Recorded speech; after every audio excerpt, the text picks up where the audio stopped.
democracy is about.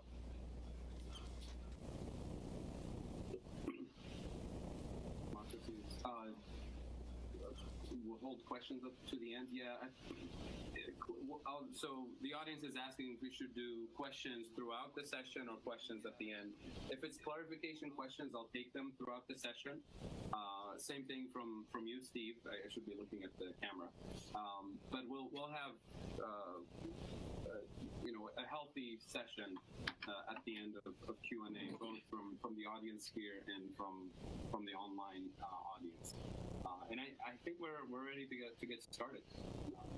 So with this, Steve, we have a couple of people we can please come on in and have a seat. A healthy session right here at the end of working definition of progress from the audience here, and I'll throw it in. I think the first few slides to get started. So with this, all right. So with that, I'll start. I know for the audience watching us online, you're not going to be able to see the slides, but I'll be more than happy to post them on Facebook later, and Steve will circulate them on Facebook as well. And this is available for anyone here also. I'll be happy to share it. So with that, I'll start. I know for the audience watching us online, you're not going to be able to see the slides. All right. So starting with what I call a progressive agenda, I'm going to turn this a little bit so I can actually see. So when we talk about truly progressive public policy agenda, we're looking at what most people consider, employment for anyone who's ready, willing, and able to work, decent job with a decent wage, with benefits. We're looking at universal healthcare coverage. We're talking about parental leave and child allowances and free education, fighting climate change, clean water, clean air, all of these things that, that's what makes for a good, prosperous society.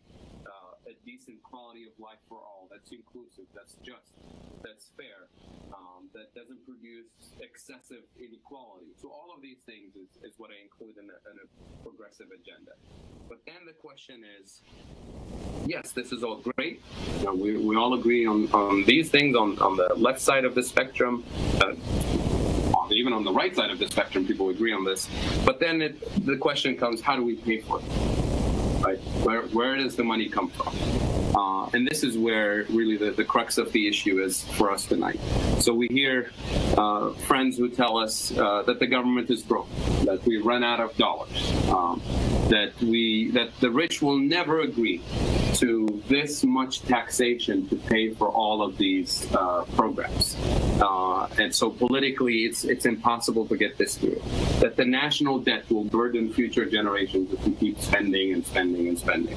That we're going to have hyperinflation. We're going to turn into Zimbabwe. We're going to turn into Weimar Republic or some sort of chaotic hyperinflation situation. Some even say that we have to borrow even more money from China. That we already owe China so much money. Because this is kind of the conventional wisdom about how we pay for government spending is always coming from this background. It's taxing, borrowing are the only solutions. And what I would like to suggest is that there's the MMT view. So I'm going to say MMT for short, for modern monetary theory. And I'll say a couple of words about MMT, about the T part, which is so annoying to me and to so many people. The T stands for theory, and the label MMT was not invented by any of the academics that are behind the MMT framework and the job guarantee framework. This was labeled by a blogger who just picked it up. The label MMT was not invented by any of the academics. Stuck with it because that's what everybody knows it as MMT. But in the economics literature, there's a long history of this kind of framework, sometimes referred to as functional finance, sometimes referred to as chartalism. So there's at least 100 years worth of research in this area under different labels.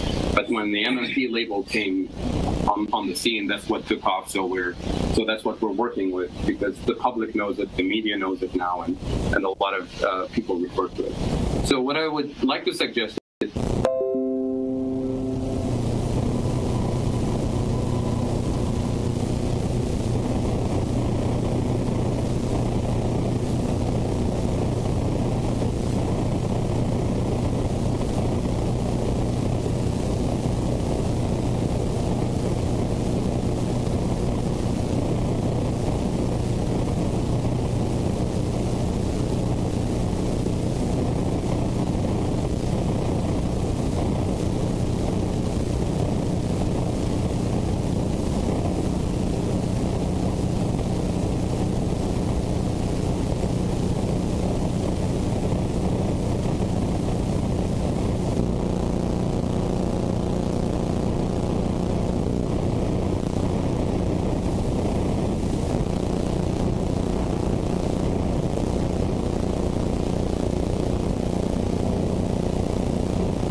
central banks and all kinds of modern organizational bureaucracies to go with the monetary system. But the lesson from this is that, from this story, is that the government is just like everybody else in the system. It's a participant in the system. It doesn't stand in any kind of banks and all kinds of modern organizational bureaucracies to go with the monetary system. But the lesson from everybody else in the system, from this story, then the logic of government is just like everybody else. Earn money and then spend it. And you can also borrow money, but then you also have to work hard, earn it, and then pay off your bills, pay off your debt.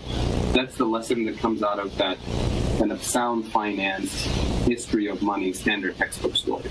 And this went on and on for decades. This was introduced into textbooks by Paul Samuelson, who won the Nobel Prize eventually, not for that, but for other parts of his research. And when he was asked about that story about money in the Robinson Crusoe and the barter system and the whole thing, where did that come from? He said, I don't know, I made it up. It's logical, it makes perfect sense, which is true. It makes sense. I mean, the story is logical and sound, but it has no historical evidence to back it. And he was like, I don't know, I made it up. I mean, I'm not a historian, I'm not an archaeologist, I'm not a sociologist. Maybe some other people should look into it. And indeed, sociologists and archaeologists and anthropologists, people who actually dig for things and look for historical evidence, they did this kind of work, outside of the discipline of economics. And the best place to go for a comprehensive summary of all of those things is a book called 5,000 Years of Debt by David Graeber, who's an anthropologist. And he looked at dozens and dozens and dozens of cases throughout the history of the world in different parts of the world. And he couldn't find a single case that resembled the textbook story that's described in economics. Not a single one. Instead, he found dozens and dozens and dozens of cases that confirm the MMT story, which is the following. The MMT story is the following, that in every single human society, money was always introduced to society by a coercive political authority. Not a modern government like today, but a king, a pharaoh, a prince, a militia, a mafia, or whatever it is. People with coercive authority who can force the rest of the population to do things. And money was introduced in the following way. It was introduced through taxation. The best examples of this is the history of British colonialism in Africa. British and French and Dutch and others, but British, they're pretty good at keeping record of what they did. So we have a very clear evidence of this. So you go into a new part of the world that has people in there, that has an existing economy, not a capitalist economy, not a British economy, but an existing economy. And the first thing that the British authority imposes on the local population is to say, hey, everybody, if you want to live in this area, if you want to keep your life and property and liberty and everything else, you have to pay a tax. And the tax is denominated in the British pound. And the population will say, what is a British pound? We have no idea what this thing is. They say, oh, it's easy. It's this thing that has a picture of the king or the queen on it or whatever. They say, well, how do we pay the tax? So it's easy enough. You work for us, you dig the mines, we pay you in British pounds, and then you use those British pounds to pay taxes. So the tax was imposed first before there was even demand for money. As a matter of fact, that's what creates demand for the currency, because the local population didn't care for British pounds, didn't want British pounds. They just wanted their life and liberty and freedom and land and everything else. And that was the coercive condition to keep your freedom and keep your land, is to pay the tax. So now immediately the British authority created a demand for the currency when there was no demand for it before. And now, stay with me for a second with the logic here, because logic is extremely important for the creation of the system, which is the following. Could that population pay the tax on day one? They don't have British pounds. The money doesn't exist in the system. So when we hear ourselves all the time saying taxpayers' money, that it's my tax dollars that pay for the police officers and the firefighters and the schools and everything else, that doesn't make sense. I'll come back to this point. So the logic in that British colonial system story is that first, the British authority has to spend money into existence, pay the miners so that they can dig the mines for the British Authority, allow them to accumulate British pounds, then at the end of the month or at the end of the year, then you can collect taxes. So spend first, collect taxes later, right? This is an important point of logic for any sovereign government monetary system. So now, what if the British Authority, let's say, spent 100 million pounds in that first year? How much would they collect at the end of that first year? What's the maximum they can collect? 100 million. 100, right? Then they'll have a balanced budget, and they can celebrate, right? A balanced budget.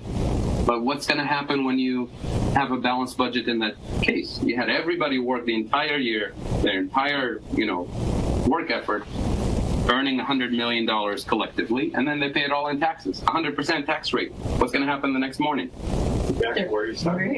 You're going to have a rebellion, Yes. right? And the system will break down, which is why the British Authority doesn't tax 100%. No government taxes 100%. So you tax maybe 30%. So stay with me here. They tax 30%. So the British Authority spent 100 million, and they collected 30 million in taxes. So what's the balance of the government budget at the end of the year? Deficit. Deficit of how much? 70 million. 70 million. All right. Where are those 70 million pounds? Where did they go? In the citizens' pockets. They're there. In the community, in the private sector. So the conclusion from this is that every deficit for a government is exactly equal to the penny to the private sector surplus, or what we should call the non-government sector surplus. So money has to come from somewhere and has to end up somewhere else. So when you hear a politician today say, vote for me and I'll, pay off the deficit and reduce the deficit, translate that with this logic that I just explained, that politician is saying, vote for me and I'll make sure you, the private sector, run a deficit. Because it has to add up. It's a mirror image. I'll show you the data for the entire history of the United States. So this is where the distinction between issuer of the currency, which is the federal government or the British Authority in this example, and then the users of the currency, the rest of us. The rest of us need somebody to issue the currency so we can have it in the first place, so we can save it, so we can build things with it, so we can trade it, so we can lend it to each other, so we can gamble with it, so we can do whatever, right? But it has to come from somewhere, and it can't just come out of thin air. So the rest of us, the participants in the economy, the users of the currency, operate under a completely different set of financial principles than the issuer of the currency. So it's not about good or bad, right? It's not about saying that government deficits are good or government deficits are bad. It's not even about good or bad. It's about simple accounting logic, right? The money has to come from some authority. And there's no other authority that can issue the British pound or the US dollar. I mean, it's counterfeit. And that's where the coercive authority of the government comes in. If anybody tries to counterfeit money, you spend a lot of the rest of your life in jail, pretty much. So it's an exclusive monopoly of the sovereign authority, right? And that sovereign authority can be a dictatorship, can be a democracy, can be a church, can be anything. And there are lots of examples in the history of the world with different kinds. But once you have that power, you can use it for good, you can use it for not so good, you can use it for evil. Those are separate political and social questions that we can deal with. And that's why, again, I emphasize participatory democracy to make sure that the power of the sovereign that issues the currency is actually used for the benefits of society, for the benefits of people. So I know there's a lot of text here that goes through some of these examples, but that's really the main point. So now we have the two views of money. The textbook dominant view that has zero historical evidence to back it, and then the MMT view that has lots and lots of historical case studies backing it up with this logic. Now let me take that British example one step further. So the first year we said it's impossible, logically impossible for the British Authority to have a surplus, a budget surplus. The best you can do is a balanced budget with an uprising, or the natural scenario is a deficit for the government authority and a surplus for the private sector. Now notice on that first year of implementing the program, the British Authority didn't say, I need everybody in this community to work the mines for me. They said, I need every person in the economy, every actually male head of household, there's a gender dimension to it too, every male head of household to pay the tax. So you can be a fisherman, you can be a hunter, you can be a farmer, you can be anything, but at the end of the day, you have to pay the tax. So that immediately creates a private sector set of transactions because you created the demand for the currency. So you can still be a fisherman and enjoy your, profession and everything else. But at the end of the day, you have to sell your fish for British pounds so you can settle your debt or your tax payment to the British authority to keep your freedom. Right? So now, as soon as you impose taxes on the entire population, you create demand throughout the population. You create private sector transactions that are now settled in that currency. That's the main point. So anybody can create money. I can print my own thing and say, this is my IOU. But who's going to accept it? It's a handful of people who trust you, but you can't enforce it on the rest of society. Right? But the coercive authority of the government through the use of coercion can enforce and stabilize a currency. So the point here is that the currency that you create as a sovereign government doesn't need to have any intrinsic value. As a matter of fact, our US dollars today are fiat money. It's just paper currency that has no intrinsic value. It's not backed by gold or silver or any precious metal. And that's what confused a lot of people in the past, because some of those monies that were created did have some intrinsic value, but not all of them. I mean, seashells don't have any intrinsic value. There's all kinds of rocks and wood sticks and all kinds of things that were used as money and worked for a long time without having any real intrinsic value. It's just we got confused with the gold and silver and precious metals and the later in some parts of society when that became dominant. But it didn't have to. That was just a coincidence, so to speak. So money is just a symbolic representation of socioeconomic transactions and relationships that happen in the system. It's like an accounting mechanism. Right? Warren Mosler has this famous line where he describes a football game, and the scorekeeper at the football game, when one team scores, the scorekeeper will add numbers on the scoreboard. Where did those numbers come from?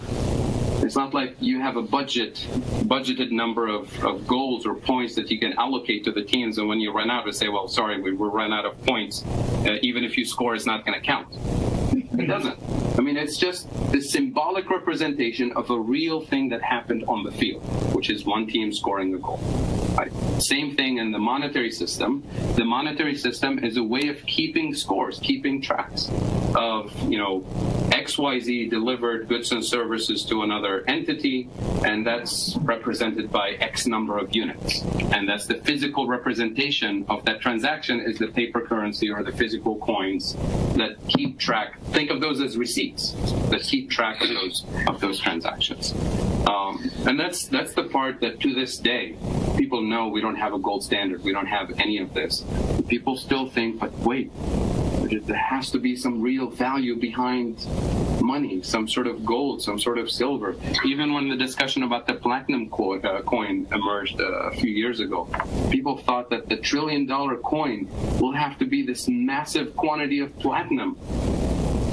When it doesn't, it can be just a regular coin. You just inscribe on it 1 trillion instead of $1. It doesn't make a difference. Right? It's just a symbolic representation. And I can come back to the $1 trillion coin later if people are interested. But the point here is that we have a different way of understanding the logic of the monetary system. Now, in year 2 of that British colonial system, the government is probably going to have another deficit and another deficit for the next 50 years. All of those deficits add up to what we call the national debt. The national debt is the summation of all the previous deficits that we accumulated. What's the equivalent of all of those deficits when they add up? Private sector. Private sector surpluses that accumulated over the years. That's the wealth that circulates in the private sector. It's a one-to-one relationship. It's a mirror image. It can't be any other way. So after 50 years or 100 years, you can think of the British authority for 1 year, let's say year 100. For that 1 year, they can spend 500 million and tax 550. Where does the 550 come from? Private sector. So the surplus in the year 100 is possible because we've accumulated so much wealth in the private sector. So for 1 year, maybe for 2 years, maybe for 3 years back to back. But essentially what you're doing, if you run a surplus after a surplus after a surplus, you're forcing the private sector into running a deficit after a deficit after deficit, and you're shrinking the wealth in the private sector. Which is why in the history of the world, every country that tried to run surpluses, they usually succeed for a couple of years back to back, 3 years maybe back to back, and then they immediately fall into a recession, a major recession. In the history of the US, I think we have 5 or 6 instances before the Great Depression where Congress very aggressively tried to pay off the national debt and balance the budget and do all of that. Each one of those instances was followed by a Great Depression. The last time was 1929, the Great Depression. The Clinton surplus years, same thing, led to what most people think of the Bush recession. It was really a Clinton recession. I mean, this is not a political statement, but Clinton or Bush. This is just a question of logic, where the balance of the economy went. When Clinton was running the massive surpluses in the mid-90s, that's when the private sector, households in particular, were running the largest deficits in the history of U.S. Household consumer debt. And that's what slowed down the economy, because if consumers have so much debt, they will not have as much access to credit beyond a certain point, so they'll slow down consumption. When consumers slow down consumption, and notice the U.S. 70% of GDP is consumer spending. So even when consumers slow down a little bit, we have a recession, and that's exactly what happened in the 2000s. When you say private sector, though, are you just talking about the American private sector? And the reason I ask is, obviously, we have debt to foreign entities. That's coming in the next one. So in the British example, I talk about private sector. I'm excluding the foreign sector, but I'm bringing it in the next couple of slides, I think. It's moving. Is it responding slowly or?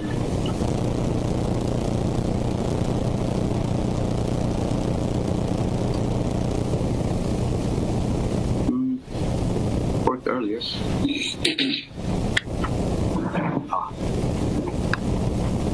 It's thinking about it. It's not even moving here. Well, I can sort of see the next slide, so I can start talking about it, but for some reason it froze. There we go. There you go. So I'm clicking this. All right. That's too fast. All right. So what I try to highlight from this MMT perspective is the importance of the sovereignty of the federal government, say in the United States, or sovereignty of a government in general. So let's get the definition clear. What I mean by financial sovereignty or monetary sovereignty. It's a government that enjoys these 4 basic features. Number 1, it's a government that prints its own currency, which is pretty straightforward. Most countries in the world can do this. Number 2, it's a government that collects taxes in that same currency. In the U.S., we collect taxes in U.S. dollars and only in U.S. dollars. You can't pay your taxes in any other currency. So that's also easy. Number 3 is extremely important, is when a government only issues debt or issues bonds that are denominated in its own currency. So the entire U.S. debt, government debt, is denominated in U.S. dollars, not in Japanese yen or Chinese currency or any foreign currency. And that's not the case for developing countries, which I will not talk about today. But so if you lose that, if you start borrowing and promise to pay in foreign currencies, then you've lost part of your financial sovereignty. Then the rest of the story that I'm describing today is going to be very difficult to achieve. But that's not the case in the U.S. The entire debt stock is in U.S. dollars. And number 4 is to adopt a flexible exchange rate regime. So essentially not to set a fixed exchange rate like during the gold standard years where the dollar was fixed to gold, or some countries fix their currency to the dollar or to the yen or to the euro. In that case, you limit yourself because you constantly have to work towards keeping that exchange rate stable. So you spend a lot of money in that direction as opposed to doing other good things in society. So all of these conditions apply in the U.S. The They apply in Japan. They apply in the UK, in Canada, and Australia. There's a bunch of countries that have full financial sovereignty. So what I introduce in the next slide is sort of a spectrum where you have a set of countries that have full financial sovereignty, and then you have countries that have lost some of their financial sovereignty because they borrowed in foreign currency or because they have a fixed exchange rate. And then on the far end of the spectrum, you have countries that have completely lost their entire currency system. So you think of countries that completely dollarized their economy and completely use the US dollar. So they have no fiscal and monetary authority. You can think of the Eurozone countries, the countries that use the euro. They too have lost their monetary sovereignty because they've given it up to the European Central Bank, so they can't print their own currency. They tax in a foreign currency. Technically, the euro is not their national currency. And they have, so they've lost quite a bit of policy space. And the point that I want to highlight here one more time is the difference between issuers of the currency and users of the currency. The issuer of the currency, the federal government, the rest of us are the users of the currency. And this is the spectrum that I was talking about. So in today's presentation, I'm exclusively talking about countries that have full financial sovereignty, like the United States. So I don't want to go into details about developing countries or the euro. We can have a whole discussion about that another day. So to highlight some of the key points from the MMT perspective here, and just a few bullet points. A sovereign government spends money into existence. Remember the example of the British colonial authority. So a sovereign government doesn't need to tax first in order to spend. Right? You and I need to work hard and earn an income first so we can spend it. Right? You and I can also borrow from a bank or from a friend up to a limit, up to a point. But then the bank will say, hey, you can't keep borrowing. You need to work hard, earn it, pay it off to keep going. Right? So that's the users of the currency. Here I'm talking the sovereign government creates money by spending it into existence. Government spending comes first, taxes come later. So this completely challenges our usual way of thinking about taxpayers' money. We say my tax dollars pay for the war and for the infrastructure, for the schools, and for all of these things. So the MMT challenges that whole logic. It's working now. So logically, taxes do not and cannot finance government spending. And this is the most difficult pill to swallow for most people, because we've been fed that whole concept of money that I described in the beginning that has no historical evidence to back it. Right? And the reason why this idea that the government needs to tax to spend, because we usually think as individuals. We usually think of finances from a personal perspective. How do I do it at home? How does my company do it? Well, of course, it makes sense. If I have to work hard and earn it before I spend it, and have to spend responsibly, if I have to borrow responsibly and pay off my debt before I can move on, then my government should do the same. That's where the logic comes from. It's just the intuition is there all the time. And politicians capitalize on this. Even the politicians who understand it, at the end of the day, when they're running for office, they say, well, if everybody thinks this way, I better say it the same way so they can make sense of it. And that keeps, feeding that same mythology about how federal government spending works. So that's why I keep saying this is the most difficult pill to swallow. But I swallowed it and I'm fine. A lot of people swallowed it and they're fine. You're actually healthier when you do. And once again, fiat money has no intrinsic value. There's no gold, there's no silver, there's no platinum to back up the system. What backs a fiat currency system is the authority of the sovereign government to enforce the system and to keep the system stable. And it's really the tax liability that gives money its actual value. So remember the case of the British authority when they showed up, and if they could have, thrown British pounds left and right and nobody would care to pick them up. But the minute you say you have to pay taxes denominated in this thing we call British pounds, that became valuable and that became worth people giving up their existing life and work and environment and saying, I'm going to work these nasty mines to earn these things we call the British pound so I can pay my taxes. Right? So it's the taxation that creates demand for the thing we call money, and gives it value. Otherwise, nobody would care to use it. It's a worthless piece of paper or coin. It doesn't have to have any intrinsic value.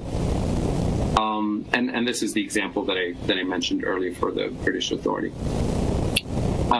So this picture here, I know it's probably small on the screen. For those who are watching online, I'm showing the 3 sector balances that many people are familiar with. This is for the picture for the United States.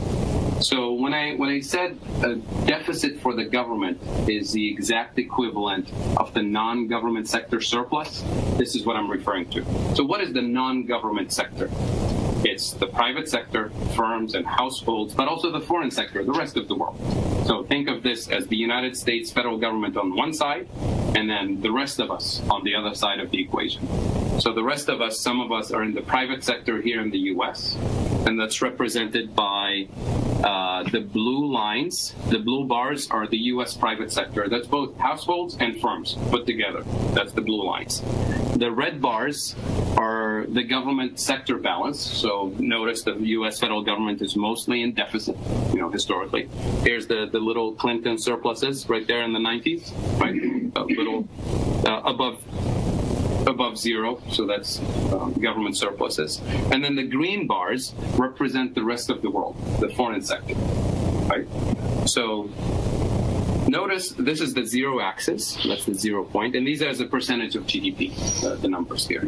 So if I take this picture and fold it at the 0 axis, it folds perfectly. It's a mirror image, but nothing gets lost when it comes to this. So if $1 is leaving the government sector, the US government sector as a deficit here, it must be going either to the private sector, to households or firms, or going to somebody outside the system, to the rest of the world. So the numbers always add up. This is the most basic macroeconomic identity, accounting identity. And accounting identity means it's true by definition. It's not a theory, right? And so I'll give you an example. Notice the green bars, which is the foreign sector, so the rest of the world. The foreign sector before the 1970s used to have, the green bars used to be at the bottom, right? So the foreign sector used to have a deficit with the US, which means the US used to have a trade surplus with the rest of the world. And then by the early mid-70s, the US started to accumulate trade deficits against the rest of the world. So we started importing more from the rest of the world than what we export. And you notice the green bars all the way to this day are always positive. So the rest of the world has a surplus, trade surplus with the US, which means we, the US, have a trade deficit with the rest of the world. And the numbers always add up. So if you take this big government deficit here, the red bar that's in deficit right here, it's offset to the penny by a surplus in the private sector and a surplus for the rest of the world, right? So let's say you're a president or a senator, and you want to do something about this because you don't like it, right? Because you don't like the government deficit. So you're going to take these big red bars and shrink them to 0 to balance the budget. The mirror image will always have to fold at the 0 axis. So if I take the red bar and shrink it to 0, what else has to adjust from the top?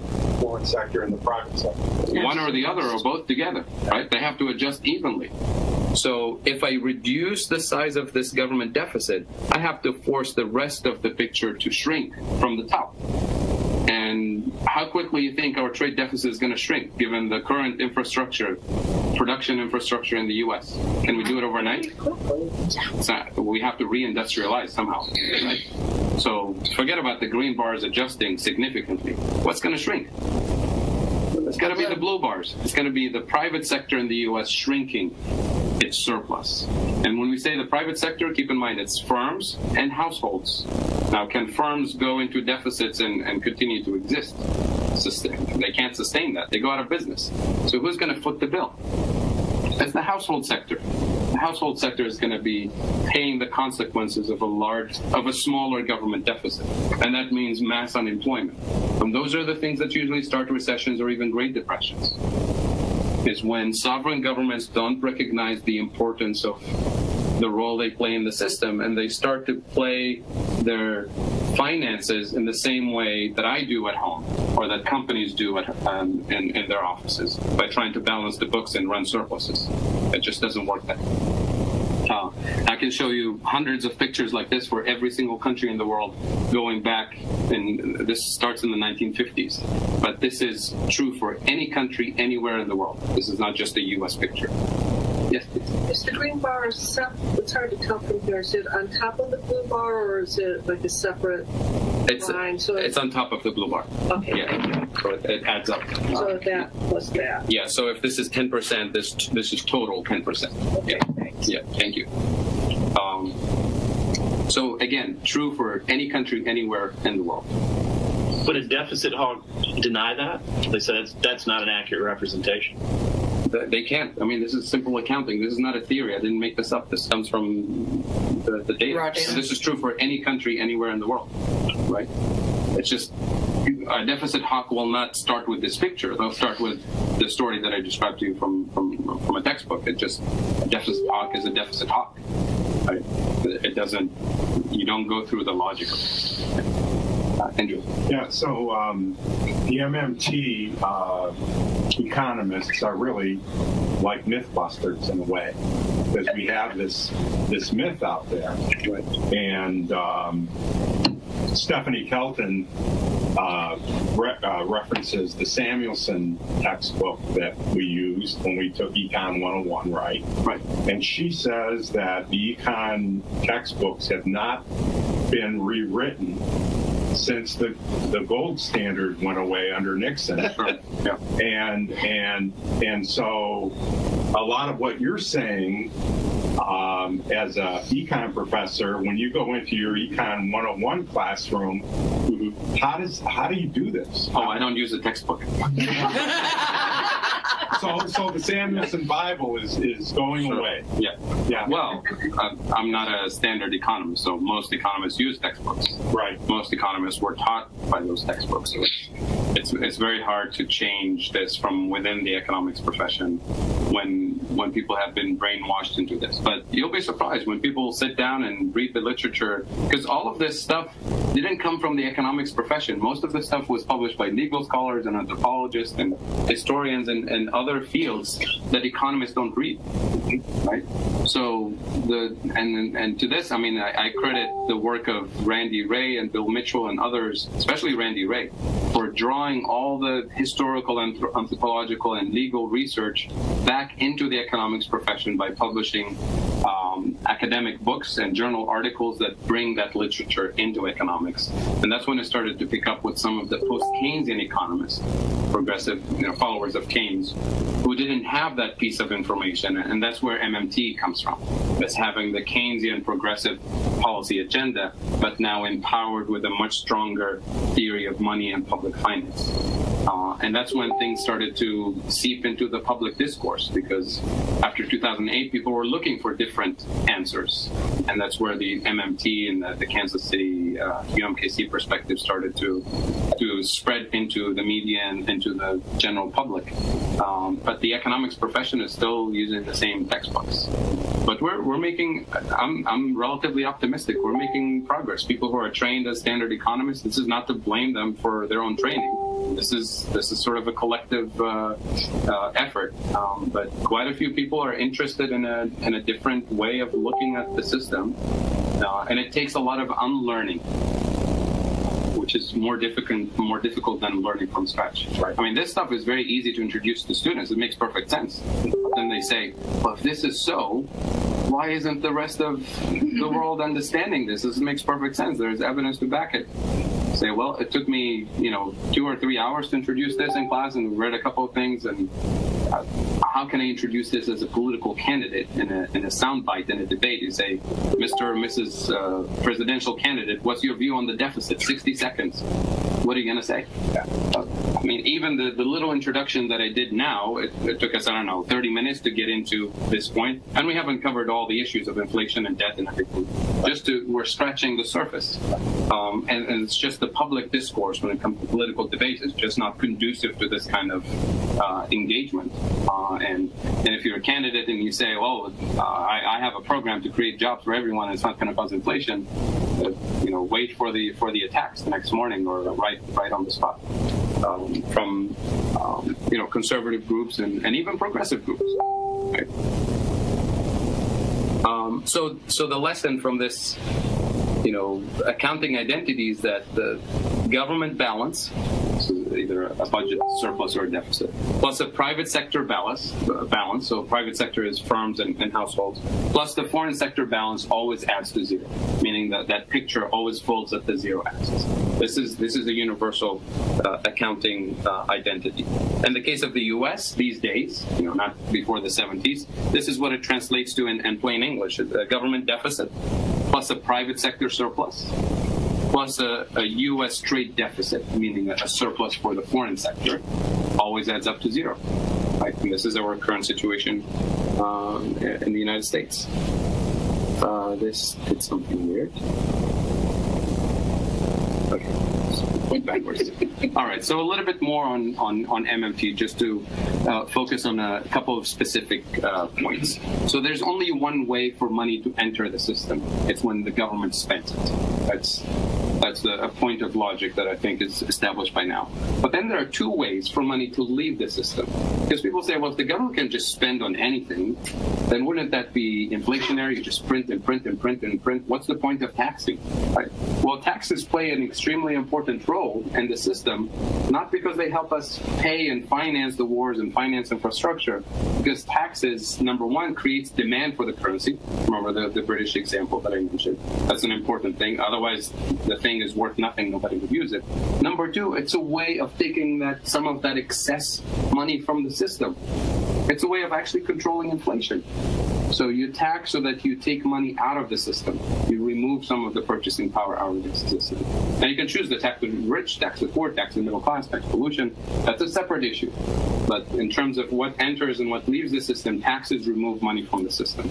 But it's a coercive thing. Nobody likes to pay taxes. I don't like to pay taxes. You don't like to pay taxes. So it's not the nicest way of fine-tuning the economy by taxing, running after everybody and taxing them left and right to adjust the macro system.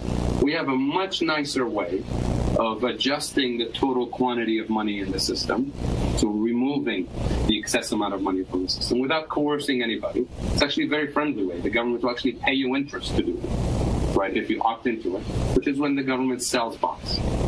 So when the government is selling treasury bonds, most people think the government is borrowing from us. Now we're back into that same textbook story. The government doesn't need to borrow its own money. Remember? The government prints its own money. So what is the government doing when it's selling treasuries? It's not borrowing from you. It's trying to convince you in a nice way, non-coercive way, to give up that cash that you have. Give up the surplus, store it away, and the government will pay you interest. Will give you a bonus in the future. Right? So when the government, quote unquote, borrows or sells treasuries, it's really trying to remove some of the excess purchasing power from the system, remove it away in a gentler, non-coercive way. Does that make sense? So you swallowed the pill. It's happening. So you see what I mean? So imagine the usual conversation that people have about the government debt and the deficit and the Treasury having to borrow from us and the Treasury having to borrow from China, right? Because China buys Treasury bonds and Japan does and everybody else does, right? So that's where that thing about borrowing from China comes from, because we think that the government needs to borrow in order to spend. When what we call borrowing here, when the Treasury is selling Treasury bonds, is really not trying to do that in order to finance its spending. The spending already took place. Right? That's the thing that started the system to begin with. So we have the logic backwards when it comes to that. Does the Federal Reserve figure into this? The fact that they manipulate the Sure. The Federal Reserve Bank is an agency of the Treasury. It's owned by the government. So the Fed, for example, at the end of every year, because the Fed buys and sells bonds all the time to stabilize interest rates and to stabilize the financial system. I can go into a whole discussion about what the Fed does. But as part of its operations, day-to-day operations, buying and selling bonds to put money in the system, take money out of the system, stabilize interest rates and so on, it makes a lot of money, the Fed. And at the end of the year, it makes a surplus of about, I don't know, $100, $200 billion, $150 billion. What does the Fed do with its surplus, with its profits? They take it and they give it to their boss, which is the U.S. Treasury. It's owned by the Treasury. It's a creature of the So Treasury. the existence of it doesn't affect this analysis. From an MMT perspective, the Fed and the Treasury is one unit. It's like you having money in your left side pocket or hand side, right hand side. It doesn't matter. It's all your money. You just for accounting purposes, you decided to put some money here and some money there. That's the same with the Fed and the Treasury. I mean, the Fed does other things too. But as far as we're concerned, if money is in the system, it's outside of the Treasury and the Fed. If money is taken out of the system, it's either taken out by the IRS, the Treasury, or taken out by the Fed in the day-to-day operational basis. So every war bond drive that we've ever had in this country has basically been needless and just done strictly to whip up patriotic fervor. I'm glad you bring this up. So in the case of World War II, there was the freedom bonds that were sold. And there was a reason for that, because during those years, during the war years, we had lots and lots of government spending to boost the war effort. So workers made quite a bit of income. We had full employment at the time. Normally, what would workers do with their income? Buy new cars, build new houses. They couldn't because GM and Ford and everybody else, they stopped producing cars. Right, they're building tanks and airplanes. There were no new homes. There was no new output produced for consumers. So if those workers started going on a shopping spree, we would have had inflation. Because inflation happens when you have purchasing power, when you have demand for houses, demand for cars, and you don't have the productive capacity to meet it. Right? So it's not the fact that there was too much money, the fact that there was a productive capacity to meet the demand. So as a way of convincing good patriotic citizens to support the war effort, we asked people to postpone their consumption until after the war. So that's what so there's the media campaign about the war effort was part of, but it also fed the logic of, help us finance the war. The war started and ended without anybody having to finance it, because it was the government didn't ask anybody if we can afford it. We were in the middle of the Great Depression, right? If they ask anybody, they'll say, no, stay out of it. We can't afford it. We're starving here, right? So the financing of the war already happened, but the public illusion about it, worked in the backwards way. And that's how those freedom bonds and liberty bonds were sold. But it was really a decision by the government to ask the population, and not in a coercive way. Remember, in a gentle way. It says, I'll pay you interest if you postpone consumption until after the war. It seems that it would be in the interest of the private sector to have a large government that translates into large private sector surplus, except for the issue of perhaps how the wealth is distributed, because it seems that, especially when you hear the political messaging of the budget talks, it's always about how we really need to reduce the deficit, and it translates into kind of an induced scarcity within the private sector that favors some parties versus others. Do you think that? Right, absolutely. You can have a large deficit with lots of inequality. You can have large deficits with very little inequality. That's a question of who do you tax, for what purpose? Because here, from an MMT perspective, we're not saying we're taxing the rich in order to finance government spending, or we're taxing pollution in order to finance healthcare. Well, if we tax pollution in order to finance healthcare, if we're actually successful at getting rid of the entire source of pollution, then how do we finance healthcare? Right? It just doesn't. It's a self-defeating argument. If we tax speculation away in order to finance education, then how do we finance education? Then we want to encourage speculation so we can have schools. that logic doesn't work. So it's like using the tobacco tax to finance cigarette, stopping cigarette smoking. yeah, it's schizophrenia. But it's really not having schizophrenia in economics in terms of thinking about how these things work. But again, to your point, the inequality issue is a whole other issue. So from an MMT perspective, inequality is not a good thing for society to begin with. It's not a good thing for the economy to begin with. So we should tax the rich to get rid of inequality for the sake of eliminating that source of social anxiety and economic maldistribution, not because we need their money to fund things. So that's a political, social decision, not a financial, operational decision. The financing comes, like any other financing comes when it comes to the federal government. We decide this is a good thing to spend on, and everybody agrees it's productive, it's healthy, it's good for society, we spend on it, right? And we spend in a way that improves quality of life. And we spend in a way that allows different groups within the nation to rise equally in terms of quality of life and access to opportunities and so on. So that when people talk about redistribution, it's too late to redistribute. You want to pre-distribute. As you spend, you pre-distribute money in the areas that are needed. Because if you keep just distributing money the same way you spend money the same way you do it, it's going to trickle up the same way it's been trickling up. So the taxing the rich part and taxing pollution part, those should be viewed as a separate social and political, ecological issues, not as a way of financing whatever progressive agenda we want to finance. I think I'll come back to it in a little bit as well. Let me see if there's other thing. So I talked about bond sales and government borrowing, and I think I've covered this. So the key point there at the bottom, I don't know if you can see it in the back, but I'm going to read it one more time because this is really the core of what a progressive policy agenda should be like, and it addresses the issue of inflation.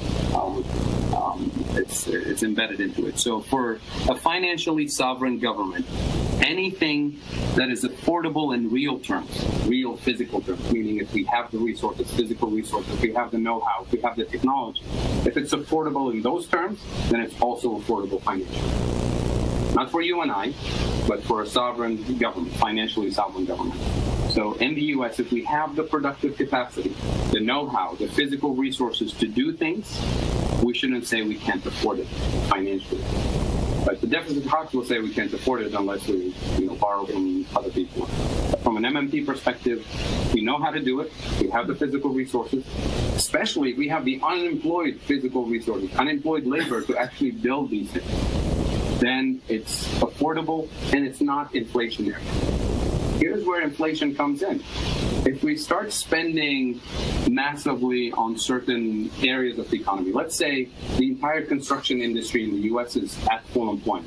All the major construction companies have all the skilled workers that do the work, all the machinery and trucks and cement and gravel, all of it is fully employed doing things in the private sector and for municipalities. Then the federal government says, you know what, we need to build a 6-lane new highway across the country, or even smaller than that. Where are we going to get the physical resources, the skilled labor, the machinery to build it? The only way to do it is to hire workers and hire resources away from existing projects. And the only way you're going to do it is by bidding up the price. And that's where inflation comes. When you're trying to add demand in areas of the economy that is already fully employed. So the spending needs to be targeted in areas that have excess productive capacity, machinery and resources, and labor. And we direct those resources in areas that increase quality of life and improve productivity and add to our productive capacity. That's the key difference. So the critics of MMT, they say, oh, you want to spend unlimited amounts and cause inflation. They're not listening. They're not reading the detail. And most of the time they have the story backwards anyway. The fighting on Twitter is pretty fun. Yeah, I mean, trying to argue this with 140 characters, it can be done. I mean, it's pretty done. But it's not conducive.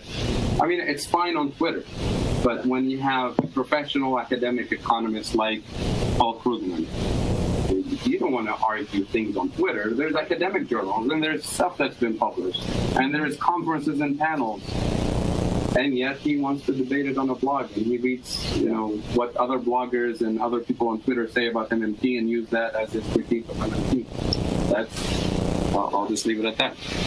As progressives, we want to move the conversation. We want to help the economists, move the conversation forward. Yeah, I'm debating this thing about economists. So it's I've been energized and excited about the number of people in the general public, people from all walks of life, who really understand MMT fully as non-economists. Some key figures in the media, some policymakers behind closed doors too.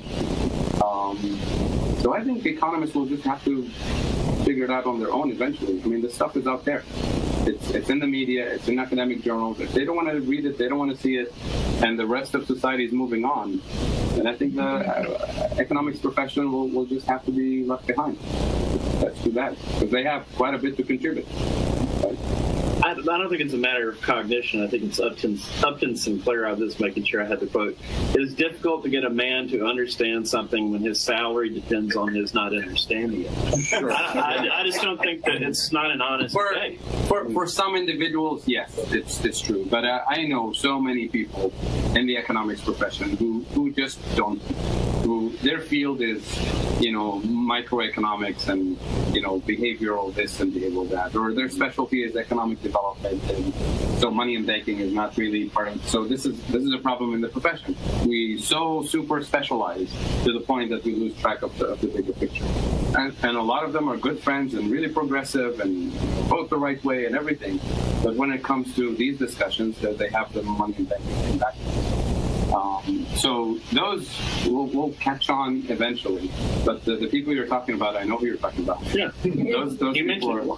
Right. I'll just leave it at that. Yeah, I could say. Yeah. Just a clarification. MMT in the economic literature, what are the other terms, like if so Sure. on it, how would be possible? So functional finance is the other thing. Functional finance as opposed to sound finance. The mainstream is referred to as sound financial principles. Functional as in what matters is the function of the deficit, the function of the debt, not the level of the debt. That's why it's called functional finance. There's references in the literature to the state theory of money, state as in the sovereign state. There's references to chartalism or neo-chartalism. Chartalism as in the chartal units were used as monetary units. I'm probably forgetting another reference, but these are the main ones. Yeah. And most of this literature would be within the post-Keynesian and institutional economics literature. So, you speak with regard to the productive capacity of the economy, you have a realized capacity and relationship to inflationary pressure. In recent years, we've also had the increased financialization of the private sector. And Joseph Stiglitz would call it, the rise of rent-seeking activity. Right. And at the same time, we have all this underutilized infrastructure. We have, growing poverty and so forth, growing wealth inequality, which looks a lot like underutilized capacity, underutilized potential within the economy. In terms of access to capital, which for small businesses, for homeowners, tends to come from the private banks, right? And from within that, and even if there's bailout, a lot of it goes to, as we saw, to the banks, to the CEOs, and so forth. So, so my question is, how has this growth of non-productive concentration of wealth, right, through moving a lot of the economy into the financial sector, into just the trading itself, as opposed to production of value, how has that affected the capacity of the public sector to be able to balance out and fully utilize productive capacity of the economy? Right. So the turning point in the U.S., and I'll talk specifically about the U.S. A few months ago, I did a whole hour with Steve on Real Progressive on this specifically, on household debt and financialization. I'll give give you the short answer, but the details can be a whole session. So the turning point is in the 1980s in the U.S. when, with the rise of neoliberal economics and politics, the Reagan and Thatcher movement to downsize the government, to minimize the role of the government in the welfare state and providing employment and providing college education and support for working families essentially, and breaking the unions, right? So when you weaken the working class, you start seeing the data right away. I wish I have it here. You start seeing workers' productivity continuing to rise, but compensation stagnating from that point to this day, right? So that gap between the rise in productivity and the actual earnings of workers would automatically, everything else assumed away, would automatically lead to workers not being able to continue to consume at the same rate. And I just said earlier that consumption is 70% of U.S. GDP. So if workers slow down consumption, we go into a Great Depression. But we didn't. So how did workers continue? How did the middle class continue to grow the economy at the tune of 70% of GDP in terms of consumption if their wages were not rising? Let's access the debt, right? And the rise of Wall Street, the credit card industry, and the mortgages, and the ninja loans, and all kinds of, and student debt, all of the things that the federal government removed in terms of the support for students and working families and so on, and the unions losing their bargaining power, all of it now is replaced by access to loans. And the rising debt starts to accelerate from that point on. And it's unsustainable because a bank at some point will say, well, you got to pay me back. Your debt to income ratio is too high. So every time banks slow down access to credit, or consumers realize that, hey, we can't afford this anymore, so I'm not going to buy the next TV set, I'm going to slow down. Consumption slows down a little bit, we hit a recession. And guess what? Every time we hit a recession, the whole public policy discourse, including the last 10 years with the Obama administration moving forward, the whole question is, how do we get consumers to spend again? Well, there's two ways. You can either lend them more money and continue building the debt until the next crisis, or you can give them better jobs with better wages so they can spend out of pocket, so they don't have to borrow to spend. That's a question of social and political choice. It's about pre-distribution, not redistribution. If we pre-distribute this way, if we give people low income, wages, and we fuel advertising and consumerism to keep fueling economic growth, then that's what we get. We get more inequality, we get more severe effects. So that's an important issue. So as part of the solution that I'm proposing here is a job program that pays decent wages and pre-distributes income, as opposed to just redistributing income. But that's a very good, excuse me, that's a very good observation.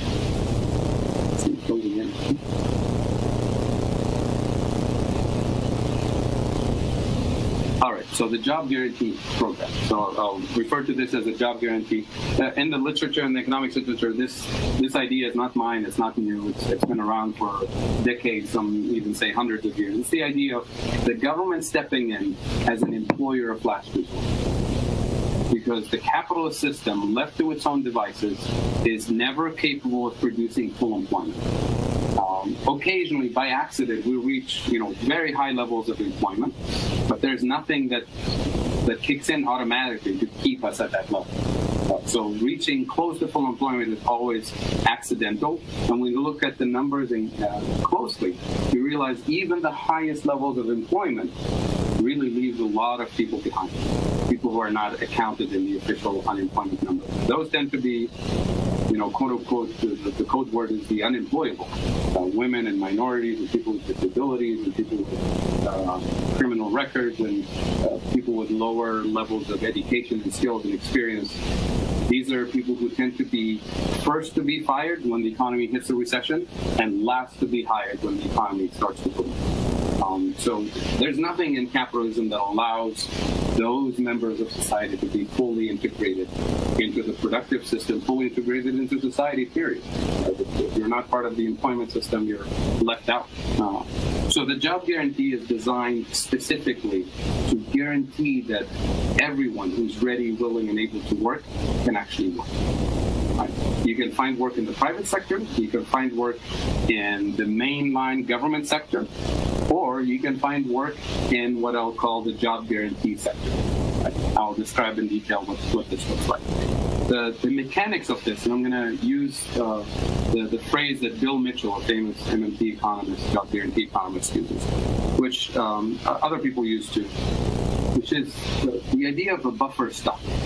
Are you guys familiar with the buffer stock for corn or cotton or wheat? I mean, just for people who work in agriculture, especially the USDA, they know what a buffer stock is. And this is not just exclusively in the U.S. Governments around the world have a price stabilization policy to stabilize the price of key commodities, corn and wheat and cotton and coffee in Brazil. And different countries have different sets of commodities.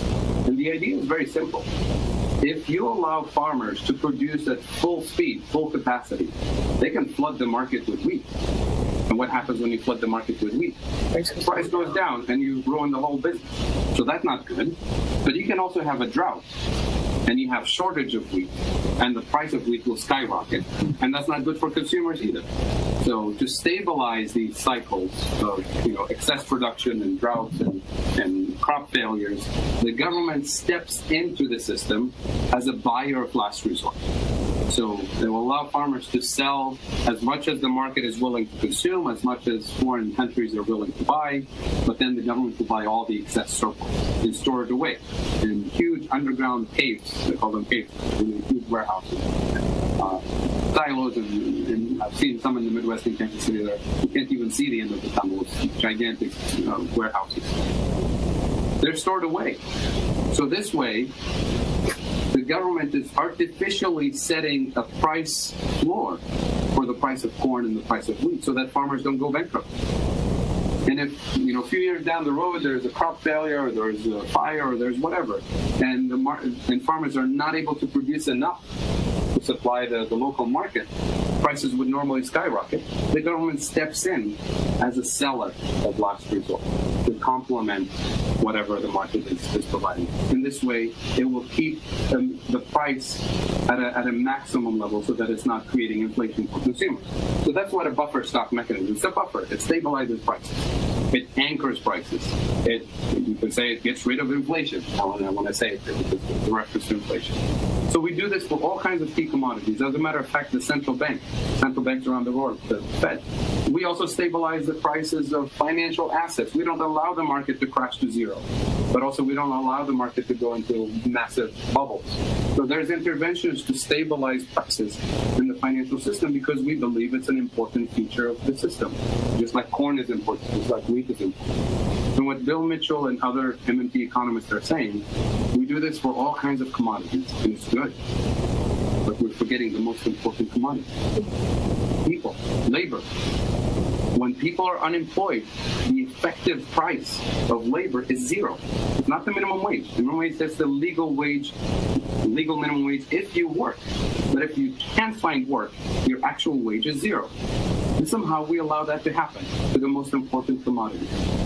So the buffer stock idea is to have the government step in as a buyer of last resort for the excess labor that the market is not interested in buying. We're not going to store it away in caves. We're going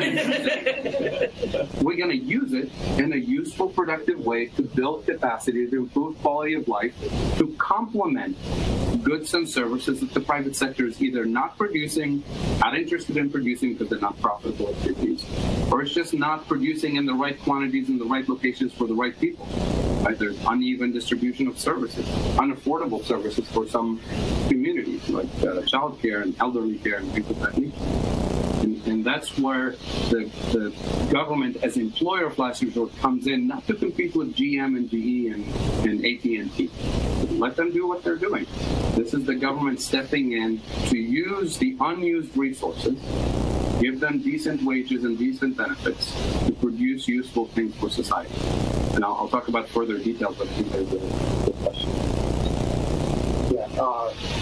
About at the Kansas City conference in September, there was a reference made to 2007 and 2008 that Norway and maybe Finland fared better than in the United States in terms of labor because there was some kind of job sharing thing. They didn't go into a lot of detail about it, but there was mention made that they fared much better than we did because there was job sharing and some other things going on over there. Well, I don't remember what the exact reference is, but I can tell you about other experiences with this kind of intervention. So the idea of the government as an employer of last resort is not new, and it's been used in every single country in the world. The New Deal? Not the New Deal? The New Deal, for example. But the one thing that makes the MMT post-Keynesian job guarantee proposal different from all of those experiences that we're not saying the New Deal was temporary and it was eliminated. Every single country at some point had some sort of public works program, some sort of intervention that usually happens in times of crisis, Great Depression. It's usually limited to a certain number of people based on a miserable minimum wage, no benefits, and it's temporary. As soon as things go back to quote unquote normal, it's eliminated. Like, and we go back to business as usual, which is millions of people unemployed all the time. Right? So what we're proposing is that this job guarantee program has a permanent feature of capitalism, because capitalism always produces unemployment. So we have this as just like the buffer stock for corn is not temporary, it's permanent. The buffer stock for wheat is permanent. It wouldn't work otherwise. You can't just have a buffer stock every other year. You have to have a permanent program. The same way we have a permanent program to keep people employed. Because this is not just, just keeping people employed. I mean, there's tons of studies linking unemployment, especially long-term unemployment, with crime and depression and domestic violence and child abuse and all kinds of social ills and suicide and psychological problems, things that actually cost society so much and real dollars, right? But these things cost money, right? And why not with people who are willing to work, who are looking for it, with whatever level of skills they have? Take people as they are, where they are, and do on-the-job training, and people can move up the skill set. Even the private sector, you ask any employer today in the U.S. or any part of the world, you'd say, would you rather hire somebody who's been unemployed for 2 years or hire somebody who's been working in a New Deal type of program for the last 6 months, building skills, showing up on time, productive, showing performance with a recommendation letter from a supervisor? It's a no-brainer. Of course I hire somebody from this program rather than somebody who's been unemployed for 2 years, has no track record of productivity or anything like that. So even the private sector would benefit from that. Some people in the private sector say, well, you know what, we need unemployment because that's a good threat to our workers because it keeps them disciplined and productive. If anything, who's more of a threat? Somebody who's been unemployed for 2 years or somebody who's working in a New Deal type of program for the last 6 months or a year? Who's more employable? If anything, this represents more of a serious threat to replacing you on the job. Not that this is the way, because once you have a job guarantee, there is no threat of moving into misery, because there is a safety net. Right? So it sets a minimum standard for the labor market in terms of wages and benefits and so on. Would there be wage inflation then? Is that what it imported might be? So the wage inflation issue. Maybe I should move the slides quickly, but I'm getting to the wage inflation issue. In the case of the U.S., it's really difficult because we already have such a low minimum wage that to start a job guarantee at the current minimum wage, a poverty wage, should not be on the progressive agenda. I mean, the progressive agenda, number one, is to move the minimum wage to a decent level, to the living wage. And then we start a job guarantee right there. So if you start a job guarantee at a $15 an hour or whatever, that effectively becomes the minimum wage. And just to be clear, I wasn't worried about it. I just thought that's what they would say. Oh, of course. Yeah. Goodness gracious. So I talked about the buffer stock mechanism, taking workers as they are, where they are, on-the-job training. The key here is that the funding has to come from the federal government. This is the whole point of MMT. But the selection of the projects, the implementation, the supervision, the hiring and firing, everything has to be done in a decentralized way, because the needs of the community here in Akron, Ohio are not the same as Columbus, or not the same as in Dayton, right? So you would have this sort of as a grant system from the federal government with local nonprofit organizations, people who are actually dealing with the issues that need to be addressed in the local community. Nonprofits that are underfunded and understaffed, who actually know the community. They come up with a proposal and say, we need to hire 6 people to work on this project that we've been trying to accomplish for a while, but we had no funding and no staff. This is how you build the job guarantee program from the ground up. And this way it's tailor-made to the needs of the community. And you're hiring people where they are. You're hiring local people who are looking for work to serve the communities in which they live. You're not telling people move to Colorado to find jobs or move to Texas to find jobs. And this is how you build local community development at the local level without somebody in D.C. telling you, you need 5 bridges in this town because we decided you need 5 bridges. It's the local community that decides what are the priorities. Are the priorities after school programs? Is it opioid addiction? Is it women's shelters? What are the issues? And what are the resources needed? And that's how you improve quality of life in a tailor-made, not a cookie-cutter approach to employment. So the question is, do you see this buffer stock for labor as being compatible with having a guaranteed minimum income? Given what you said about, I know you said it's a different context, but certain people being unemployable, even with job training, even with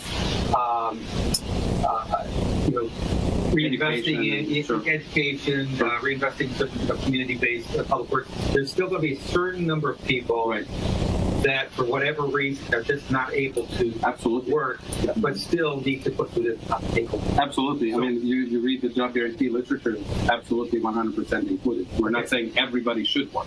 We're saying people who are able to work, ready, willing, and able to work. Right. We should provide them employment. There will be a lot of people for health reasons, for family reasons, for whatever reasons, can't work. And in that case, the guaranteed minimum income is a complement. But I'll just say it in passing because this can open a whole hour debate. the basic income proposal. So a basic income without a job guarantee is not okay with me. So, but a job guarantee with a basic income to complement is what I would support. We can debate this for an hour, but that's where I stand.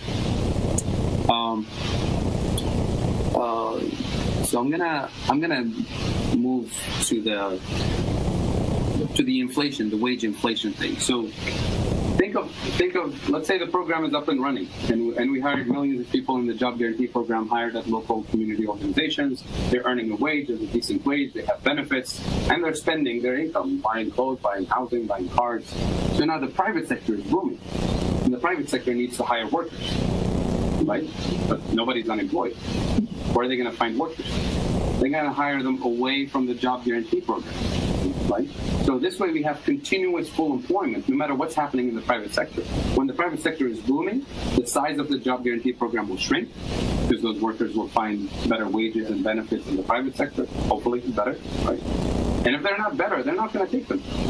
Right? So we're setting a minimum standard of saying, if you don't provide a decent wage with benefits, with retirement, whatever the benefits are, you have to at least match the minimum that society agreed is the minimum for a decent quality of life. So those workers will move to the private sector. And when at some point the private sector will hit another recession, just like it always does. But in this case, those who are laid off from the private sector are not going to become unemployed. They're going to go back to the job guarantee sector, which will expand during bad economic times for the private sector. So the buffer expands and shrinks with the level of activity in the private sector. But this provides continuous full employment. Nobody falls through the cracks. Nobody loses their skills and skills depreciate. We don't go into that vicious cycle of more unemployment and more crime and more violence and more domestic violence suicide, all of these things that happen with. By the way, all of these studies are in the medical literature, not in the economics literature, which is telling in and of itself. So that's the idea of the counter-cyclical nature. But now, once we set that minimum wage that we want to set for the job guarantee, why would that be inflationary? Let's say our minimum wage, let's say we start with today's minimum wage, $8 an hour with benefits. If Walmart or McDonald's wants to hire workers away from the community job guarantee program, they're going to have to match at least the same wage with the same benefits, right? Or they have to offer them some sort of perks, a uniform or a car ride or whatever. But if we set the minimum wage to $15 an hour, which I think where it should be as a minimum, with all the benefits for working full-time, health benefits and retirement benefits and so on, then we're telling the corporate world that nobody's going to work for you unless you pre-distribute. Actually take care of them? Right. Sorry. So it's a question of distribution. I mean, there's been studies the last few years looking at Walmart and Target and all the usual suspects that people say they can't afford, this new minimum wage. Well, if your business model is based on slavery wages, then you should go out of business. Yes. That's not how we ended slavery. Of course, the business model of the slave masters was successful because it was based on cheap labor. And what society said is that this is not an acceptable business model. You should go out of business if you can't pay people. And that's the argument we should make. So they move their production and assembly operations into prison, and they pay prisoners $1 a day. $1 is a good wage in prison these days, or even less. And then they will turn around and say, well, if they go out of business, then their everyday low prices will hurt the poor because they will not be available. Continuation, it's nonsense. I mean, if you want, to keep, I mean, this is a whole set of discussion about, the financialization of the economy, the absentee owners, and what people expect in terms of returns on investment. Well, we have to. And this is not something that the system was born with. The system was not like this 50 years ago, 30, 40 years ago. It was made into this, and now we're told that it can't be any other way. And people say, well, maybe it can't. Maybe that's it. Maybe there's nothing we can do. That's what Margaret Thatcher said from day one. She said, there is no alternative. She made it up. She made the system this way. And she imagined the system this way. There's no reason for the system to remain this way. So in terms of corporate CEOs and Walmart are still existing as a business, but with fewer profits and with better wages and better benefits, I would say that's a good thing. So this is starting a whole conversation about, can Walmart afford this? Of course it can. The CEOs don't need to make $10,000 a minute. Exactly. So there's a whole question about distribution of income and balance of power and lobbying and whole thing. So it doesn't have to be inflationary. But if we allow them to keep the power they have, and then they'll put pressure on prices and say, well, you see, you wanted full employment, now enjoy the inflation. Right? It doesn't have to be that. So this is a progressive agenda that's not done by 5 people in Washington, D.C. This is a grassroots movement to undo a lot of the existing structures, including corporate power. Now I know why the pill is so easy to swallow. I thought this way for a long time. Let's see. I think I mentioned quite a bit of this. Training and education is part of this. So the idea that Hyman Minsky and others said, take workers as they are with any level of skills and build the skills up. So it's not like the job guarantee. You can't tell people you have no education, no skills, so you have to remain unemployed. That defeats the whole purpose. I think I mentioned this. So there's a long list of slides with examples of what the job guarantee would look like, and I'm not going to go through all of them. And this is not a comprehensive list. This is just to give you an idea of what. But again, the jobs will be determined at the local level. I have no idea what the local community in Akron needs. But the local people here, the NGOs and the nonprofits that have been doing this work for decades, they know exactly what's needed, and they know exactly where to find people to hire. in proselytizing for this, people are always discomfited by theory. So they want to say, give me an example of when this worked. Is it close enough to say that the things that were done in the New Deal with the CCC? Absolutely. Can we give them numbers and say, hey? Sure, absolutely. There's lots of studies. Okay. Speaking of numbers, can we afford it? Yes, we can. So for a minute, forget about the whole MMT thing. Let's say we're not part of the whole MMT thing, and we want to know how much this will cost, for dollars. And let's see if we can actually afford it, right?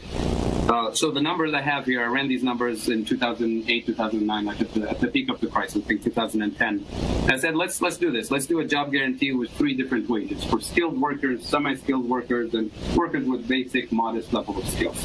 And let's pay them a generous living wage, $15 an hour, $18 an hour, $21 an hour.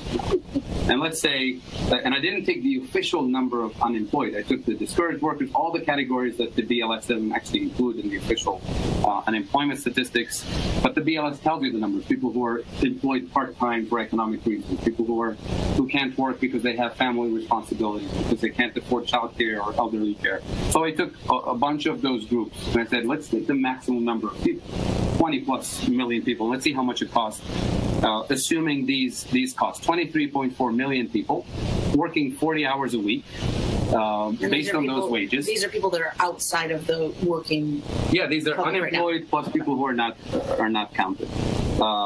Let's say, retirement benefits, healthcare benefits, all of these things. Let's make it as generous as you want it to be for a progressive agenda. And let's see how much this costs. So it turns out that the net total cost of this program would be less than $600 billion. This is to move unemployment to zero, right? Not to, remember the Obama years? For 10 years, we lowered it to 5%. After trillions and trillions of dollars, mostly going to Wall Street, and not really, and not giving any living wage or anything. So the net cost of doing this is less than 4% of GDP. The Bush and the Obama deficits in the first years of the crisis were 10% of GDP. And it didn't really put a dent in this thing. So forget about MMT for a second. From a standard textbook perspective, how is this not affordable? And does that reflect tax revenues generated by the people? Yeah, this is the net effect. And this is taken into account. So one of the benefits of the job guarantee is that you're going to eliminate a whole bunch of spending, on welfare spending. Not all of it. Some of it will be there. You're going to save quite a bit of money on prisons. You're going to save quite a bit of money on policing and crime and all. So I didn't assume that all of those numbers are going away. I just assumed that a small portion of that is eliminated, which is consistent with historical standards. Every time the economy improves, spending on those negative things decreases too. So the job guarantee will eliminate quite a bit of that. Not all of it. And so that's included also in the That's including the 600 billion. Yeah. It's offset by the offset. Yeah. So the actual number is close to $1 trillion. Okay. But then you're adding the savings and the tax revenues and the net effect, because there's a multiplier effect also. Sure. When people have income, they spend it. It creates a multiplier effect in the economy and generates more economic activity. So that's included. And there's lots of this is my own calculation. There's lots of studies of this. I just tried to do the most extravagant, generous one, and it couldn't even reach 4% of GDP. Most of the estimates for the UK, Australia, the US are around 1% of GDP for sort of a minimum wage type stuff. So the numbers do add. Just the political will and the fear of inflation and hyperinflation going bankrupt that keeps coming back. Speaking of inflation, because I want to make sure we address this, I think it's on one of the next slides. So the next few slides have a little bit more detail about wages and things of that nature for this particular program. Oh, I have these slides twice for some reason. So I said, well, if it's too much to implement in 1 year, you can implement it in 3 phases. The first couple of years, employ the long-term unemployed, then employ young people, then employ everybody. So it can be done in a variety of ways, because logistically you can say, it's too difficult to employ 23 million people. Well, how did the New Deal work? They did employ millions of people on the spot when it was decided. In a matter of months, it was up and running and productive. So the idea that we can't do this logistically is nonsense. Even if you accept it, let's try. Let's try 10 million. Let's try 5 million. these are the numbers if you phase it out. So I want to say, I had a slide about inflation. I don't know where it's mine. I'll say it anyway. So I'll say it anyway because it's important. So people who say, Zimbabwe is hyperinflation and way more republic. There's actually a study, not by us, not by the MMT people, by of all people, by the American Enterprise Institute or the Cato Institute. They looked at all the cases of hyperinflation in the history of the world, and they actually came to MMT conclusions. In every single one of those, it wasn't that the government was printing too much money.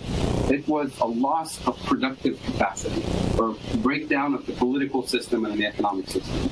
So think of inflation as a situation where you have purchasing power, consumers wanting to buy food in Zimbabwe. And there's no supply of food because the political decision made by Mugabe at the time was to redistribute land away from the white minority owners to give it as a reward, reward to political military fighters who helped with the independence movement. These people are not farmers. So from day one, there was a massive agricultural failure. Right? The productive capacity, agriculture-wise, was just not there. But the demand was still the same. So what do you think happened to food prices? It would go through the roof. And then, as a result, what does the government have to do when that happens? I mean, it was sort of as a natural reaction. Prices are going up, so there's more demand for money, so we increase spending. And that fuels the hyperinflation. That's the wrong thing to do. Same thing with Germany after the war, after the First War. The Weimar Republic, it's not an actual country. It's the made-up country after the war. So when the Allies punished the Germans after the war, they took away quite a bit of their productive capacity, a huge chunk of land that has most industries. So the productive capacity goes down. The country is destroyed anyway with the war and doesn't have any productive capacity. And demand is rising, and payments for the war reparations are rising. So that sparks inflation, and it turns into hyperinflation. It has nothing to do with, if anything, we would have had hyperinflation during World War II in the U.S. with the war spending. So every single case of inflation or hyperinflation, it has to do with the productive capacity, real resources. Most developing countries today, the inflation they suffer from is imported inflation because they depend on food imports and energy imports because they don't have local productive capacity. But of course, we tell them your government shouldn't spend because it can fuel more of this inflation. So that's a talk for another day, like developing countries. So the inflation part is, from an MMT perspective, is always about the real physical resources. So that's the only limit, the real limit for sovereign government spending is when you hit the maximum productive capacity, and that turns into inflationary limit. But unfortunately, most of the time, we start with the inflation limit and we don't do anything, and we just stay into austerity, into more austerity. And that's the sad part of the situation we live through today. So in closing, I want to say that the unemployment situation calls for urgent and bold actions, that the current jobs policies are too weak, too expensive, and ineffective. I mean, if they were too expensive and worked, we'll say fine, but they don't even work. Right? So full employment at a living wage with benefits is possible, desirable, and affordable. No problem. Thank you. Oh.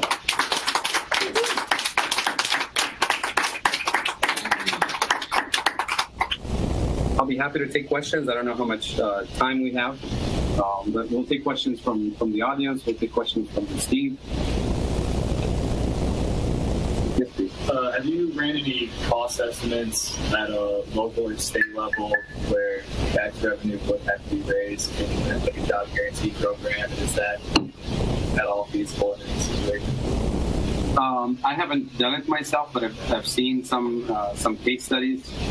In most cases, a friend of mine ran the numbers for Columbus a couple years ago. 1% income tax additional income tax would fund close to a full employment program. Not with all the benefits that I described here, but it was the idea was to target this for returning citizens, people who come out of the prison system and can find work, can find housing, can find anything to address that particular problem. So at the city level, at the local level, again, you're not a sovereign issuer of the currency, so you have to raise tax revenues. So it's a question of distribution. It's a question of what are the priorities? Are the priorities building a stadium or addressing unemployment or vice versa? So a lot of city governments and politicians think that if we build a stadium, it's going to create jobs. It's going to create jobs for skilled workers, for people with middle income. It's not going to address the issue of returning citizens, so people who have high school dropouts with no experience, with all kinds of women and minorities. Those groups again are left behind. When you boost economic activity the traditional way, you boost the traditional groups and you leave everybody else behind. So the job guarantee is designed specifically to be the safety. Of course, if you're an engineer, you lose your job, you can always get a job at a job guarantee. Very likely that you will find employment pretty quickly. You're not going to stay in the community employment program forever. But it's there as a safety net for everybody. So it's primarily benefiting people who are left behind by economic. So at the city level, it has to be designed and negotiated accordingly, resetting the priorities for city spending. I was going to say a little bit about how does one roll this out? Like you said, grassroots effort and that sort of thing. How does it get rolled to the top? Like, what can we do? So first is to get the federal government to recognize how it spends and to act accordingly, right? We experienced this a few weeks ago when we increased military spending by $600 billion. Nobody asked, where's the money coming from, or can we afford it? Is it hyperinflationary? It just happened. Right? Steve's got one. Yep. Go ahead, Steve. Okay. So, Fadhel, there's a couple things that keep jumping out that I think that make it difficult for someone like myself to reach into minority communities and speak to folks that are historically oppressed, have been in generational poverty for many, many years, and are basically landlocked and trapped places without work like Flint, Michigan, and so forth. Can you please make the case that for minority communities that are deeply impacted, number one, how MMT and knowledge of MMT assists them in achieving the life and policy goals they have, as well as how the federal job guarantee directly impacts that the inequality, if you will, or the lack of opportunity in those communities?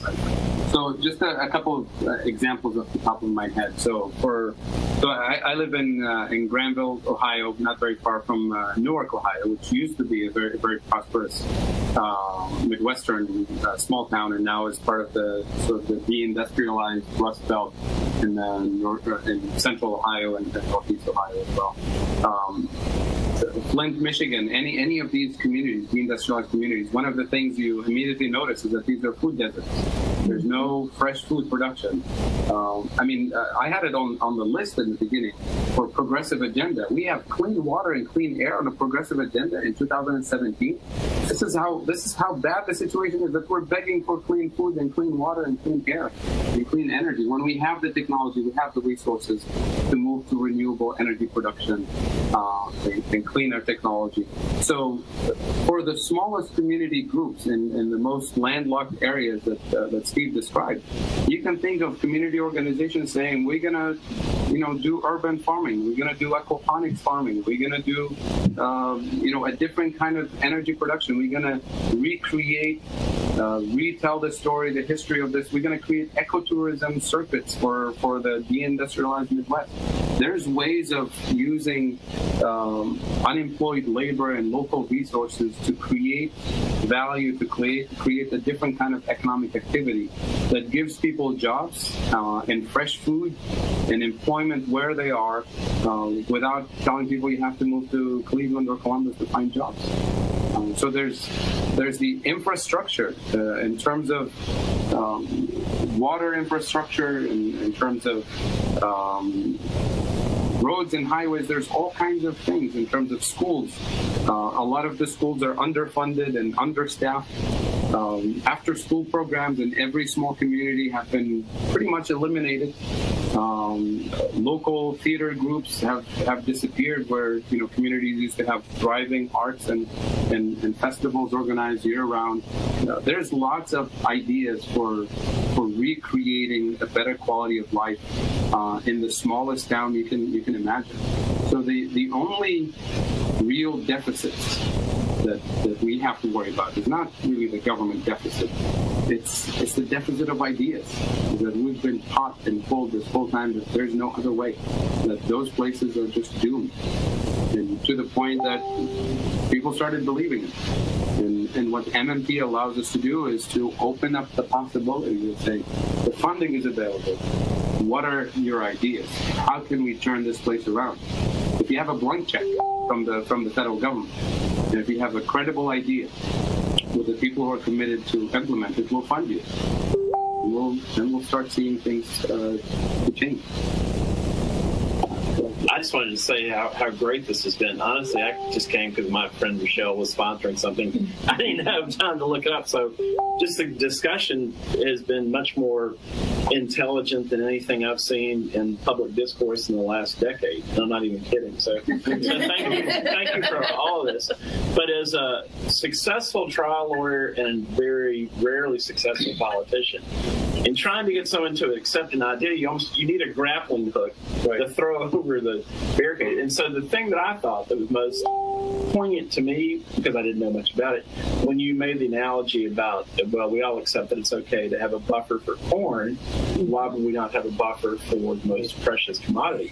I thought that was really a strong point. If you found, because again, just that people don't have the time to invest or even the inclination to invest in learning this. So what have you found the most compelling sentence or two to get your neighbor interested? If you can find the one sentence or two that gets people hooked, we'll give you the Nobel Prize for communication. I was going to say, I've got a stab at it. Yeah, right. Do you believe the government would save money if we employed every employable person in the country? Yeah, there's a lot of good segues into this conversation. And I mentioned quite a few of those. Just the sheer cost, social and economic cost of unemployment with all the negative consequences. People don't realize how much it actually costs. Yes. And people worry about, the conservative groups worry about how much we're spending on welfare, subsidizing the poor. But, well, you don't have to. Most people would actually love the opportunity to work if you pay them a decent wage and benefits with opportunities for upward mobility. Most people will take that opportunity. Maybe not everybody, but most people, and especially the younger generation, will not. They don't have to live their life that way, and you have to stay with the status quo. So there's, depending on who you're talking to and what they're, you have to know which button to push. Sometimes it gets you into a serious conversation about alternative solutions. But 2-3 minutes into the conversation, the thing will kick in one more time. How about inflation? The government. Well, first of all, we don't trust the government. Second of all, the government is broke. And I'm not saying you have to trust the government. This is the whole thing about democracy. You don't elect them and trust them. You elect and participate and verify. And the role of the media is the fourth estate. We lost the fourth estate. It's not playing its role in a democratic society anymore. So we've lost a lot of ground. But what I'm suggesting is that it doesn't have to be that way. We can rebuild it. One of the things that Michelle and I have been asking the MMT community for, and Michelle, God bless her, actually tried to create herself,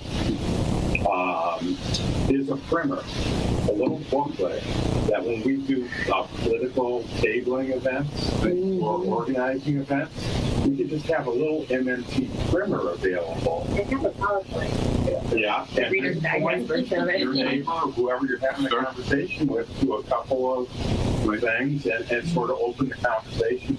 Sure. Steve, are you hearing this? Steve, are you with us? I am. I muted myself. So. Yeah. Well, I hope you're taking notes because this is important. Yeah. Definitely need that.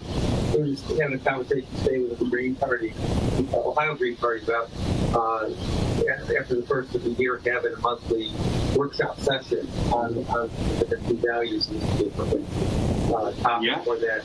Please do. Engaging the public. The question I had, you ended up talking about productive capacity as being kind of ceiling, maybe movable ceiling, but a point, a bifurcation point where you start getting into inflationary pressure. I'm wondering how that ties into sustainability, because you're describing some of the targeting of public investments. My language, but I think we're talking about the same thing around the Guaranteed Job Program into urban areas, a little bit earlier question, into food deserts and so forth. It seems like an agenda for building sustainability. Right. Sustainability is also about recognizing limits. Right, exactly. And so I'm glad you bring this up. Yeah. So help me, if you will, to understand the relationship between your concept of the limits of productive capacity, as you laid it out there, and real limits in terms of sustainability and carrying capacity of your plant. Absolutely. So thank you for bringing this up, because it's definitely one of the, I represent the Beggars of Sustainable Prosperity, and this is one of the core principles there is ecological sustainability. So we're not arguing for increasing consumption in, fueling the same engine that we have. We're talking about changing the engine in terms of shifting to local food production, shifting to sustainable agricultural production. You don't have to use kind of fertilizer for the soil these days.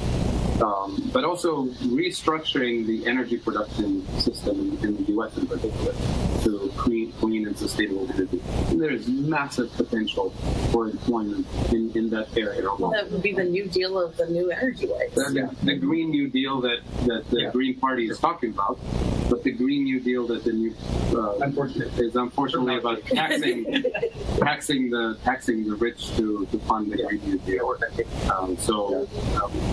We tried several attempts with some of our green friends to get the MMT story to the core of the Green Party proposal, but we're still working. We're not moving. We still have opportunities to collaborate in that area. But the key is not to increase economic growth for the sake of economic growth is no good. Right. We're changing the variables, the target variables, which is quality of life. What are the things that improve quality of life? Jobs with decent wages, with health benefits, with retirement benefits, that improves quality of life. But growth for the sake of growth, we've had it for a long time. It doesn't improve quality of life, at least not for everyone. That's the problem. I know I watched Stephanie Shelton's video she had, which is on YouTube, it's called Angry Birds, but she had a segment where Ben Bernanke was interviewed by Scott Pelley in 60 Minutes, and Scott Pelley asked Ben Bernanke, is that taxpayer money that the Fed is spending? And Ben Bernanke is like, no, we simply use the computer to mark up the size of the account. Yeah. So I think when people say, like, oh, you don't print money, to my understanding, it's mainly electronic. There's no printing of money. Steve has another question too. Oh, okay. Steve, go ahead. So, Fadhel, one of the concerns that we have is in dealing with the Green Party. They have obviously adopted a full reserve, positive money, AMI approach to their economic foundations, but they're solving problems that don't exist, beginning with things like ending the fractional reserve system, or taking away the private Federal Reserve's right to print money, and how the United States has given up its rights to do all this stuff. There's a point of irrationality that it seems to be something that we stumble into far more often than we'd like. What has been your experience in dealing with irrational, almost religious belief systems that have come into play as it pertains to economics? Because this, quite frankly, is the bane of my existence at this point. Yeah. Well, I haven't had to deal with this sort of face to face. I think that it comes from good intentions, but it's aimed at completely the wrong target. As I mentioned in the conversation early on, when you try to separate the financing of the good progressive agenda from taxing the rich and taxing the banks and all that, we have to focus on that separation. And then I think the AMI group, and especially the positive money group, it comes from good intentions. They're worried about the inequality and injustice and all that, but they're aiming at the wrong thing, and they're using the wrong tools, the banking money multiplier and all that stuff. It's my only advice is really to engage with us and read the literature from progressive people who are on your side, on the same side, and see if we can have a common understanding of what money is and what the Federal Reserve is and what central banks do, and then how we can use those institutions that are owned by the public. They say it's the public's money, and they say these are public institutions. We agree. The Fed, well, some of them say the Fed is a private institution owned by some conspiracy group. But, look at the legal system, look at the bylaws, look at the details. The legal scholars that are part of the MMT community are the best people to speak on this. But I just invite everybody to engage at a serious level of conversation, reading the literature and reading the details, and join forces, because this is not benefiting anybody by having a large contingent of the progressive community just go after the wrong issue with all the good intentions. Steve, if it's okay with you, I'd like to cut it off here. Fadhel does have a 2-hour drive back home, and we have to do cleanup here in our venue. But the people that are here, I'd like to encourage them to continue to formally ask questions as we sort of clean up. All right, so with that, let me just then thank Fadhel. Thank you so much for joining us here at Real Progressives. There's been a wealth of information imparted, and everybody, tons and tons of people have really enjoyed this. So once again, thank you so much for the opportunity. Hopefully we can do this more often, not just with you, but with all the others, so that we can keep getting this message out. Got a large audience, and people are hungry for knowledge, man. Thank you so much, Fadhel.